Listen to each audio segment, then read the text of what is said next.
오늘은 시편 1편의 말씀을 나눕니다. 시편의 말씀은 영감에 찬 거룩한 찬양집이라고 불립니다. 또한 가장 경이로운 책 중에 하나라고 표현되기도 하는 성경입니다. 그래서 이 시편 찬송은 많은 사람들에게 가장 사랑받는 성경 가운데 하나이지요. 찰스 스펄전은 이 시편에 대해서 다윗의 보물창고라고 이름 짓기도 했습니다. 또한 이 시편을 말하면서 진리의 광대한 저장고요, 영감 어린 시편에 담긴 무한한 부요함의 문을 열어주는 보물이라고 말하기도 했습니다. 또한 종교개혁자 루터는 종교개혁의 영적인 영감과 신앙적 열망의 산실로서 시편의 가치를 고백했습니다. 그는 시편에 대해서 이렇게 말했습니다. 하나님께서 우리와 함께 하시며 온갖 광적인 정신들과 지옥의 문들과 사탄의 깊이 깊은 증오심과 세상과 육신과 죄의 온갖 공격에 대해 능력과 기적으로 그분의 교회와 진리를 보존하고 지키심으로 우리는 시편으로 찬양을 드린다 말했습니다. 오늘 이 시편의 찬양 가운데 이 시편 1편의 말씀을 여러분과 함께 나눕니다. 이 시편 1편의 말씀에 대해서 찰스 스펄전 목사님은 이렇게 말했습니다. 하나님과 동행하라. 그러면 길을 혼동하지 않을 것이다. 당신을 인도해 줄 무한 지혜와 위로가 될 영원한 사랑과 당신을 지켜줄 영원한 능력을 갖게 될 것이다. 이 시편 1편의 가치를 이렇게 노래하고 있는 것입니다. 그가 이렇게 말하는 이유는 오늘 시편 1편의 말씀이 하나님과 동행하는 하나님 백성의 삶을 노래하고 가르치고 있기 때문입니다. 오늘 시편 1편의 말씀을 나누는 이유이기도 합니다. 우리는 지난주에 창세기 17장의 말씀을 통해서 아브라함의 신앙 여정에 대해서 말씀을 나누었습니다. 숱한 인생의 고난과 문제 가운데서도 하나님이 아브라함을 인도하시고 그의 삶을 하나님이 계획하신 온전한 백성, 온전한 하나님의 백성으로 만들어 가시는 신앙의 여정을 말씀을 통해서 나누었습니다. 그 중요한 신앙의 여정의 진리, 그 첫 번째 원리는 기다림의 진리였습니다. 하나님이 아브라함을 기다리게 하시고 인내하게 하셔서 하나님의 방식을 배우게 하셨기 때문이지요. 그리고 그 기다림의 훈련의 끝에 하나님은 하나님 백성의 완전한 삶의 길을 가르쳐 주셨습니다. 하나님과 동행하는 것입니다. 하나님은 아브라함에게 이렇게 말씀하셨지요. 나는 전능한 하나님이라 너는 내 앞에서 행하여 완전하라. 내 앞에서 행하여 완전하라. 내 앞에서 행하라는 말씀은 하나님과의 동행 명령이었습니다. 너의 인생길, 너의 인생의 여정을 하나님과 함께 걸으라는 거예요. 하나님과 동행하라고 명령하시는 거지요. 그 길이 그의 삶을 완전함으로 이끄신다는 거예요. 그의 인생이 하나님 앞에서 완전한 하나님의 백성으로 하나님께서 완성하신다는 거예요. 왜냐하면 그 길을 인도하시고 그와 함께 걷는 하나님은 전능하신 하나님, 엘샤다이의 하나님이시기 때문입니다. 항상 계시고 변하지 않으시는 하나님이십니다. 불가능한 것이 없는 하나님이십니다. 전능하신 하나님, 엘샤다이의 하나님이 아브라함과 함께 걷는 것입니다. 그래서 그의 인생이 완성되는 거예요. 그래서 우리는 하나님과 동행하는 삶의 가치를 깨닫게 됩니다. 우리의 믿음의 여정 또한 하나님과 동행하는 삶이 되어야 할 신앙적인 이유를 우리는 이 말씀에서 깨닫게 되었습니다. 오늘 우리가 보는 시편 1편의 말씀은 이 하나님과 동행하는 인생이 구체적으로 어떤 완전함에 이르는지를 보여줍니다. 그래서 오늘 말씀을 창세기 17장의 말씀, 하나님과의 동행 명령의 말씀에 이어서 함께 봅니다. 오늘 시편의 1편의 말씀은 하나님과 동행하는 인생을 한 단어로 표현합니다. 바로 복이라고 하는 단어입니다. 복. 이 복이라고 하는 말의 히브리어는 이세레라고 하는 말입니다. 복이라고 번역되기도 하고 행복이라고 번역되기도 합니다. 이 단어의 의미를 가장 잘 짐작할 수 있는 성경의 말씀이 있습니다. 신명기 33장 29절의 말씀입니다. 이렇게 말씀해요. 이스라엘이여 너는 행복한 사람이로다. 여호와의 구원을 너같이 얻은 백성이 누구냐? 그는 너를 돕는 방패시요 내 영광의 칼이시로다. 내 대적이 내게 복종하리니 내가 그들의 높은 곳을 밟으리로다. 하나님께서 말씀하십니다. 이스라엘이여 너는 행복한 사람이로다. 여기서 이 행복이라고 하는 말이 바로 이세레라는 단어입니다. 오늘 말씀에 복 있는 사람이라고 번역된 말에 복과 같은 단어입니다. 신명기의 말씀은 이스라엘에 대해서 행복한 사람이다 말씀하십니다. 왜 그렇습니까? 여호와 하나님의 구원을 얻은 백성이기 때문입니다. 이어서 말씀은 그는 너를 돕는 방패시요 내 영광의 칼이시로다 말씀합니다. 하나님이 이스라엘의 돕는 방패시고 그들의 영광의 칼, 즉 그들의 힘의 근원이라고 말씀하시는 거예요. 그 결과로 내 대적이 내게 복종할 것이다. 내가 그들의 높은 곳에 설 것이다 말씀하십니다. 하나님으로 인하여서 얻게 되는 승리의 영광입니다. 하나님이 이스라엘 백성들을 도우시고 힘있게 하셔서 그렇게 만드신 거예요. 그래서 그를 행복한 사람이라고 일컫습니다. 하나님이 사랑하셔서 도우시고 힘주셔서 승리하게 하시니 너는 행복한 사람이다 말씀하는 거예요. 이렇게 하나님이 사랑하셨으니 하나님이 이토록 크신 사랑을 너희에게 베풀어 주셨으니 너희는 그 사랑을 받았으니 너희는 행복한 사람이다 말씀하는 거죠. 여기에는 가장 중요한 진리가 담겨져 있습니다. 그것은 바로 행복, 인간이 갈망하는 복, 이것은 하나님의 은혜로 주어진다는 사실입니다. 인간의 행복, 인간의 복은 하나님이 은혜로 주시는 선물이라는 말이에요.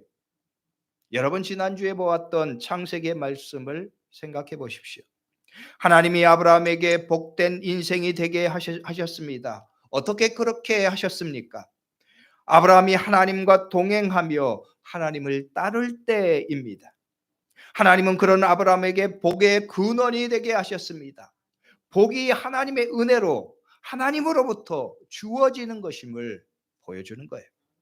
앞서 언급한 신명기의 말씀도 마찬가지입니다. 이스라엘이 어떻게 행복한 사람, 복된 사람이라고 불립니까? 하나님이 그렇게 하셨기 때문입니다. 그를 사랑하셔서 그를 보호하시고 그에게 힘을 주셨기 때문입니다. 오늘 말씀 시편의 1편 말씀도 마찬가지의 진리를 담고 있습니다. 오늘 말씀 3절의 말씀은 이렇게 말씀하지요. 그는 시냇가에 심은 나무가 철을 따라 열매를 맺으며 그 잎사귀가 마르지 아니함 같으니 그가 하는 모든 일이 다 형통하리로다. 복된 사람의 삶을 시냇가에 심은 나무로 비유하시는 말씀입니다. 그 나무는 철을 따라 열매를 맺습니다. 잎사귀가 마르지 않습니다. 모든 일이 형통합니다. 그 이유는 그 나무가 시냇가에 심겨져 있기 때문입니다. 시내로부터 생명의 물을 공급받기 때문입니다. 다시 말해서 시냇가에 심은 나무처럼 복된 인생은 나무가 시내로부터 생명의 물을 공급받듯이 하나님으로부터 주어진다는 거예요. 하나님의 은혜로 주어진다는 거예요. 그러므로 행복은 하나님의 선물입니다. 하나님께서 그 백성에게 주시는 은혜의 선물입니다. 인간의 성취가 아니라는 거예요.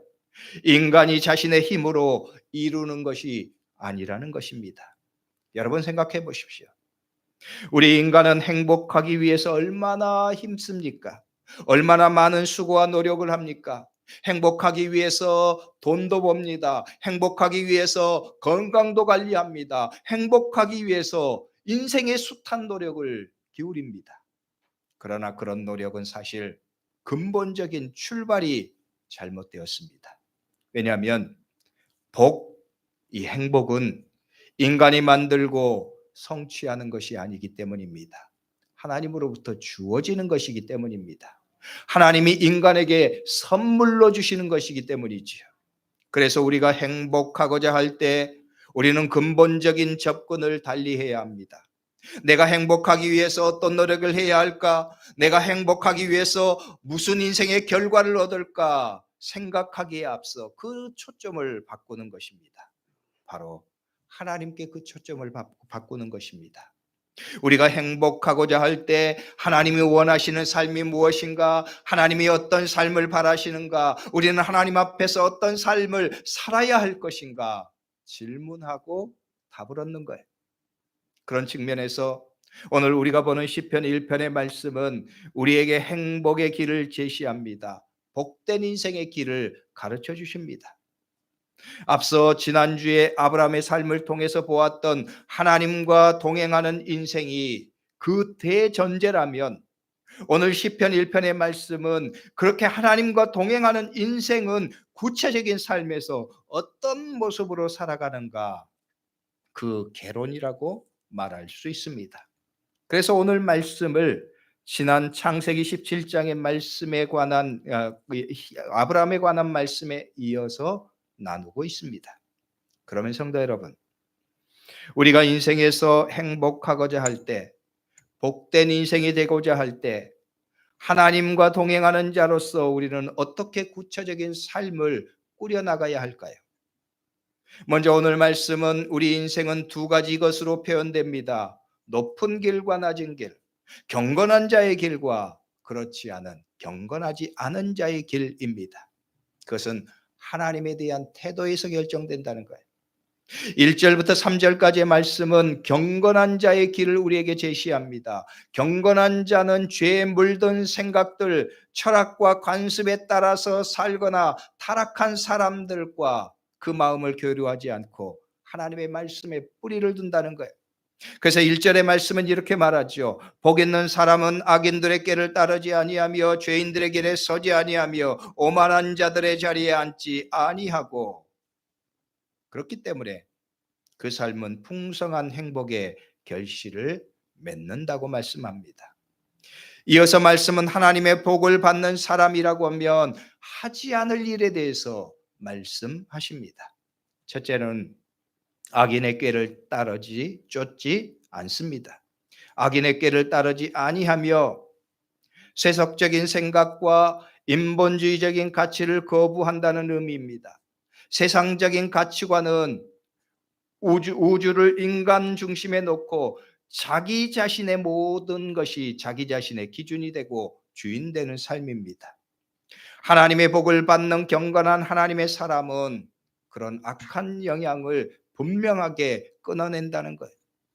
그리고 죄의 길에 서지 않는다고 말씀합니다. 죄의 길에 서지 아니하며 육체적인 행동과 업탕한 생활에 동참하도록 부추기는 유혹을 거부하는 삶입니다. 세 번째, 오만한 자의 자리에 앉지 않는다고 말씀합니다. 오만한 자라고 하는 말은 하나님을 조롱하고 하나님의 권위를 무시하는 사람을 의미합니다. 하나님을 인정하지 않는 사람을 의미합니다.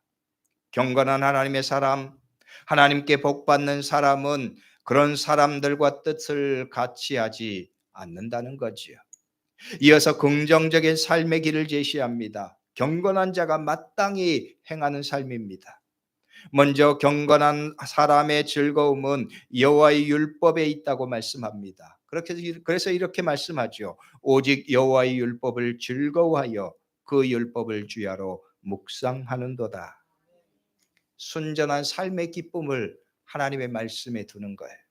하나님의 말씀을 사모하고 사랑하는 거죠. 그 말씀에서 주시는 기쁨으로 충만한 삶입니다. 삶의 의미가 하나님의 말씀에 있는 거예요. 사모함이 하나님의 말씀에 있는 것입니다. 그래서 그 하나님의 말씀을 늘 가까이 하고 그 말씀을 주목하며 살아가는 거예요. 여러분, 이렇게 이 시편의 말씀은 복 있는 사람, 하나님이 복 주신 사람의 삶을 세 가지 하지 않을 일과 한 가지 기뻐하고 힘쓸 일을 소개하고 있습니다. 그런데 이런 삶은 한마디로 표현하면 사랑의 관계라고 말할 수 있습니다. 하나님을 사랑하는 것입니다.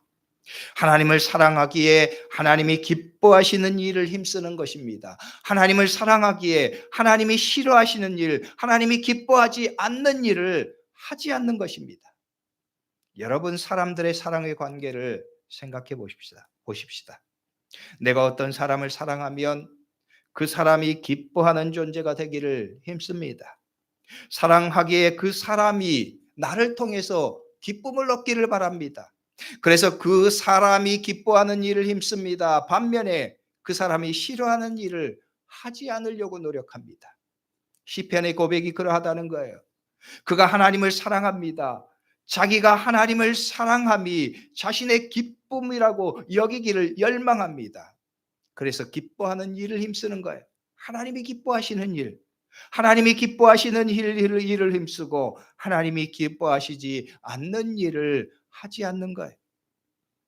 악인의 꾀를 따르지 않습니다. 즉 악한 꾀와 사고방식, 그 가치관으로 살지 않는다는 거예요. 죄인의 길에 서지 않습니다. 죄 짓는 삶을 살지 않습니다. 하나님이 죄를 싫어하시기 때문입니다. 오만한 자들의 자리에 앉지 않습니다. 하나님이 오만한 자를 미워하시고 겸손한 자를 기뻐하시기에 그런 삶을 살고자 힘쓰는 거예요. 한마디로 하나님의 마음에 합한 자가 되고자 하는 거죠. 그런 모든 노력, 그런 모든 마음과 행동은 한 가지로 표현될 수 있습니다. 하나님에 대한 사랑입니다. 하나님을 사랑하는 거예요. 하나님을 사랑하기 때문에 하는 거예요. 하나님을 사랑하기에 하나님이 기뻐하신 일을 힘씁니다. 하나님이 싫어하시는 일, 하나님이 기뻐하지 않는 일을 하지 않으려고 노력하는 거예요. 사랑하는 남녀가 서로를 위해서 충실하고 서로에게 기쁨이 되고 서로에게 만족한 존재가 되기를 힘쓰는 그 마음과 같은 거예요. 거기에 기쁨이 싹 트지요. 거기에 행복이 싹 틉니다. 아름다운 부부의 사랑의 관계가 이루어지는 거예요. 하나님과 동행한다고 하는 것은 바로 그런 사랑의 관계를 맺는 것과 같다는 거예요. 그렇게 사랑하면서 하나님이 기뻐하시는 삶을 살아내는 거예요.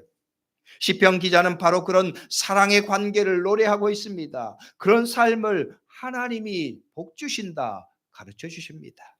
왜냐하면 하나님도 그런 우리를 사랑하시기 때문입니다. 하나님도 그런 우리를 기뻐하시기 때문입니다. 시편의 말씀은 바로 그런 사랑의 관계 안에서 피어나는 행복을 노래하고 있어요. 그 관계 안에서 맺게 되는 복의 아름다운 열매를 노래하고 있습니다. 그것이 바로 시냇가에 심은 나무와 같은 거예요. 시냇가에 심은 나무가 철을 따라 열매를 맺으며 그 잎사귀가 마르지 아니함 같으니 그가 하는 모든 일이 다 형통하리로다. 철을 따라 열매를 맺고 그 잎사귀가 마르지 않고 그가 하는 모든 일이 다 형통한다. 여러분, 사랑의 깊은 관계를 맺고 있는 부부를 생각해 보십시오. 그에게 기쁠 때도 있습니다. 그들에게 슬플 때도 있습니다. 어려운 시련 때도 있습니다. 그런데 깊은 사랑, 진실된 사랑의 관계로 맺어진 사람은 어려움은 함께 극복합니다. 기쁨은 함께 나눕니다. 그래서 그 기쁨이 뒤에가 됩니다.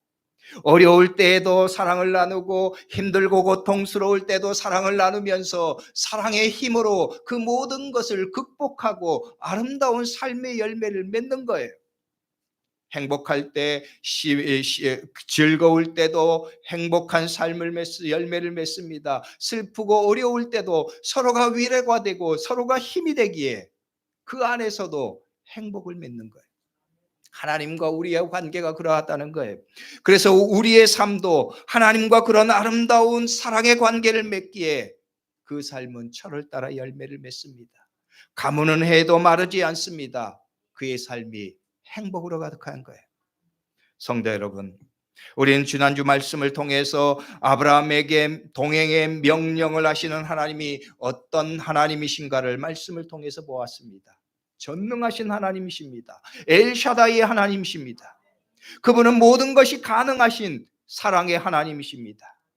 그분은 시냇가에 심겨진 나무에게 마르지 않는 샘물 같습니다. 생명의 물이 늘 공급됩니다. 그 물이 마르지 않고 끊이지 않습니다. 전능하신 하나님, 엘샤다이의 하나님은 한마디로 나를 사랑하셔서 사랑하는 나를 위해서 모든 것을 다 해주시고자 하시는 사랑의 하나님, 능력의 하나님이신 거예요. 그 하나님은 우리에게 동행을 요청하십니다. 함께 사랑하며 함께 살자고 말씀하시는 거예요. 한마디로 비유하자면 영화에서나 나올 법 같은 백마탄 왕자 같은, 아니 그것과도 비교할 수 없는 하나님께서, 최고의 사랑의 대상인 그 하나님께서 나에게 프로포즈를 하는 거예요. 나를 그렇게 사랑한다고, 나와 함께 하겠다고 요청하는 것입니다. 그 사랑으로 맺어진 관계, 그 사랑의 관계, 오늘 그것이 시편의 말씀에 시냇가에 심겨진 나무로 비유되는 거예요. 그러니 그 나무는 잎사귀가 마르지 않습니다. 가물 때에도 걱정이 없습니다. 철을 따라 끊이지 않게 열매를 맺습니다. 사랑으로 맺혀지는 아름다운 열매입니다. 그 사랑 안에서 모든 것이 형통하다고 노래합니다. 시련이 있을 때도 그렇습니다. 기쁨이 있을 때도 그렇습니다. 어려움이 있을 때도 그렇습니다. 사랑을 통해서 그 모든 것을 극복하기 때문입니다. 오히려 시련을 통해서 그 사랑이 더욱더 깊어지기 때문입니다. 그래서 그가 하는 모든 일이 다 형통한다고 말씀해요. 사랑으로 아름답게 열매 맺는 삶입니다. 성도 여러분, 기억하십시오. 전능하신 하나님, 엘샤다이 하나님께서 아브라함에게 동행을 명령하셨습니다. 나는 너와 함께 걸어라. 너는 나와 함께 걸어라. 너는 인생의 여정 나와 함께 걸어라 명령하셨습니다. 하나님과 함께 걷는 것은 마치 시냇가에 심겨진 나무가 되는 것입니다.